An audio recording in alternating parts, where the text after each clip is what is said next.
नमस्कार दोस्तों। तो इरेडा का रिजल्ट आया है सॉलिड एंड ट्रेंड दिख रहा है लॉन्ग टर्म में बहुत ज़्यादा बुलिश। ईयर ऑन ईयर यहाँ पे लोन सेंक्शंस की बात की जाए तो 29% के आसपास ग्रोथ देखने को मिला है। दूसरा लोन डिसवर्समेंट की बात की जाए तो 44% के आसपास ईयर ऑन ईयर हमें इसका एग्जीक्यूशन और ग्रोथ देखने को मिली है। अब रिजल्ट पे चलते हैं हम डायरेक्टली। रिजल्ट में रेवेन्यू की बात की जाए तो क्वार्टर ऑन क्वार्टर बढ़ता हुआ दिखा है एंड ईयर ऑन ईयर भी यहाँ पे बढ़ा है। इंटरेस्ट की बात करें तो क्वार्टर ऑन क्वार्टर बहुत थोड़ा सा बड़ा है, 20 करोड़ के आसपास बड़ा है, बट बड़ा ज़रूर है एंड ईयर ऑन ईयर भी यहाँ पे काफ़ी अच्छे तरीके से 199 करोड़ के आसपास बढ़ता हुआ दिखा है। एक्सपेंसेस जो है वो भी कंपैरिजन में बढ़ते हुए यहाँ पे दिखे हैं। ऑफकोर्स कंपनी काम कर रही है तो एक्सपेंसेस तो होंगे ही उसके। तो फाइनेंशियल प्रॉफिट जो इस बार रहा है क्वार्टर ऑन क्वार्टर ग्रोथ देखने को मिली है एंड ईयर ऑन ईयर की बात करें तो भी स्ट्रॉन्ग जंप यहाँ पे देखने को मिला है, राइट। तो अब फाइनेंसिंग मार्जिन की बात करें तो margin quarter on quarter same रहा है, ईयर ऑन ईयर बढ़ता हुआ दिखा है। अब यहाँ पे बाकी बहुत सारी चीज़ें हैं। अदर इनकम भी यहाँ पे बड़ी है और 10 करोड़ की आई है। लास्ट क्वार्टर में 1 करोड़ की थी, उससे पहले भी 1 करोड़ की थी, अभी 9 करोड़ बढ़ के आई है। डिप्रिसिएशन यहाँ पे 11 करोड़ का है, लास्ट टाइम 10 करोड़ का था एंड पिछले जो ईयर का क्वार्टर था लास्ट ईयर के सेम क्वार्टर में 10 करोड़ का था अगेन। तो यहाँ पे प्रॉफिट बिफोर टैक्स जो है उसमें स्ट्रॉन्ग जंप है and quarter on quarter year on year दोनों का। अब यहाँ पे टैक्स स्लैब जो है लास्ट ईयर के सेम क्वार्टर में 21 का था एंड लास्ट क्वार्टर में भी 21% का था, बट इसमें 18% का रहा है। उसका भी हमें थोड़ा सा फायदा ज़रूर मिला है क्योंकि 3% कम रहा है इस बार टैक्स स्लैब। अभी यहाँ पे प्रॉफिट नेट प्रॉफिट देखिए, प्रॉफिट आफ्टर टैक्स जो हमारा रहा है, तो प्रॉफिट आफ्टर टैक्स यहाँ पे क्वार्टर ऑन क्वार्टर बहुत स्ट्रॉन्ग जंप है और ईयर ऑन ईयर उससे ज़्यादा स्ट्रॉन्ग जंप है। तो अगर देखा जाए उस तरीके से तो बहुत अच्छा हमारा ग्रोथ रहा है यहाँ पे।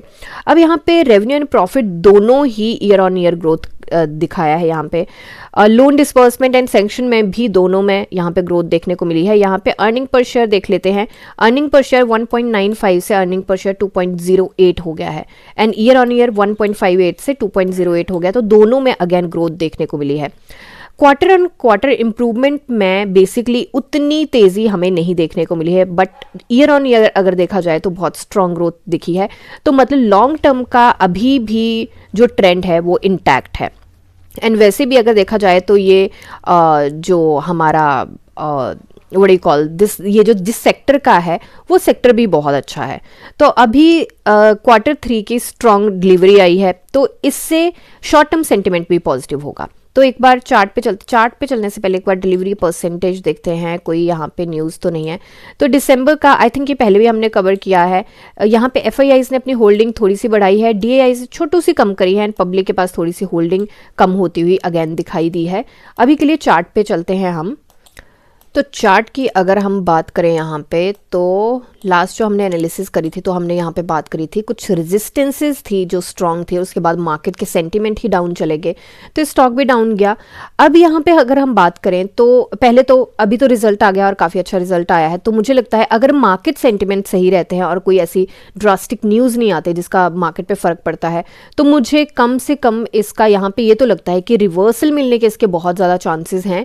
एंड दूसरा यहाँ से कम रिवर्सल जो है, मुझे जो लगता है कम से कम इस पॉइंट तक का रिवर्सल तो मुझे लगता है कि मिल सकता है 3.72% तक का। फ्लक्चुएशन में ऊपर भी जा सकता है, बट ये मैं क्यों बोल रही हूँ क्योंकि यहाँ पे हमारा जो चैनल है इसकी रेजिस्टेंस है, इसको ज़रूर रहेगी और अगर चैनल को ब्रेक करके निकलता है, वॉल्यूम भी अगर इसका साथ देता है तो मुझे लगता है इसके ज़्यादा हो सकता है। तो इस स्टॉक में अगर शॉर्ट टर्म की एंट्री बनानी है तो भी मुझे मोमेंटम देखने को लग रहा है यहाँ पे, अनटिल अनलेस हमारी कोई ऐसी ड्रास्टिक न्यूज़ नहीं आती है। तो दूसरा यहाँ पे अगर चैनल को ब्रेक करके बहुत वॉल्यूम के साथ सस्टेन कर जाता है तब तो बहुत ही अच्छा होगा। इसको थोड़ा सा डिलीट करते हैं एंड यहाँ पे देखें तो ये वाली जो रेजिस्टेंस है हमारी, जो कि अभी के लिए हमारी रेजिस्टेंस 1 भी है। अभी स्टॉक पिवट के नीचे है बट मुझे लगता है कल पिवट को ब्रेक करके ऊपर जा सकता है बड़े आराम से। अभी के लिए अगर देखें तो 142.42 की जो हमारी रेजिस्टेंस है वो यहाँ पे थोड़ी सी स्ट्रांग रहने वाली है। तो हो सकता है फ्लक्चुएशन में इसके आसपास जाए और इसको ब्रेक ना कर पाए, बट अगर वॉल्यूम साथ देता है तो इतनी स्ट्रांग इसके फुटप्रिंट है नहीं कि इसको ब्रेक नहीं कर सकता, कर भी सकता है और बहुत आराम से कर सकता है। अब यहाँ पे दूसरी जो हमारी स्ट्रांग रेजिस्टेंस आती है, एक हमारी यहाँ पे भी आती है बीच में 144 पे। तो ये कुछ पॉइंट हैं, इन पॉइंट को ज़रूर आप नज़र में रखिएगा। दूसरा, यहाँ पे अगर लॉन्ग टर्म की एंट्री की बात करते हैं तो मुझे लगता है कि बहुत अच्छा मौका है, डिप भी मिला हुआ है, बहुत अच्छा मौका है अभी लॉन्ग टर्म की एंट्री का। अपने सपोर्ट के आसपास भी स्टॉक है, अगर इस सपोर्ट को ब्रेक करता है तो स्टॉक 133 या 131 के आसपास ट्रेड करता हुआ हमें दिख सकता है। अब बट रिजल्ट, अब यहाँ पे एक चीज़ बहुत ज़्यादा नोट करने वाली है, और वो ये है कि बहुत बार ऐसा हुआ है पहले भी क्वार्टर्स में, रीसेंट क्वार्टर्स में, कि उनके रिजल्ट के स्टॉक्स के बहुत अच्छे आए हैं बट स्टॉक फिर भी डाउन गए क्योंकि मार्केट ने साथ नहीं दिया, मार्केट सेंटीमेंट जो थे वो डाउन थे। तो उस चीज़ का ज़रूर यहाँ पे ध्यान रख के चलें। बाकी और कोई ऐसी रिसेंट न्यूज़ नहीं है। डिलीवरी परसेंटेज 43% था इसका, बीएससी का। एनएससी का एक बार चेक कर लेते हैं। तो एनएससी का डिलीवरी परसेंटेज 27 था राउंड फिगर में देखे तो डिलीवरी परसेंटेज उतना अच्छा नहीं गया है। लोग मतलब ट्रेड कर रहे हैं एंड इनफैक्ट सेल कर रहे हैं, मार्केट सेंटिमेंट्स अभी वीक हैं, तो उस चीज़ को ध्यान में रख के जरूर चले। रेस्ट ये सिर्फ मेरी एनालिसिस है, कोई बाई सेल होल्ड की रिकमेंडेशन है। मिलते हैं नेक्स्ट वीडियो में, तब तक के लिए शुक्रिया एंड हैप्पी इन्वेस्टिंग।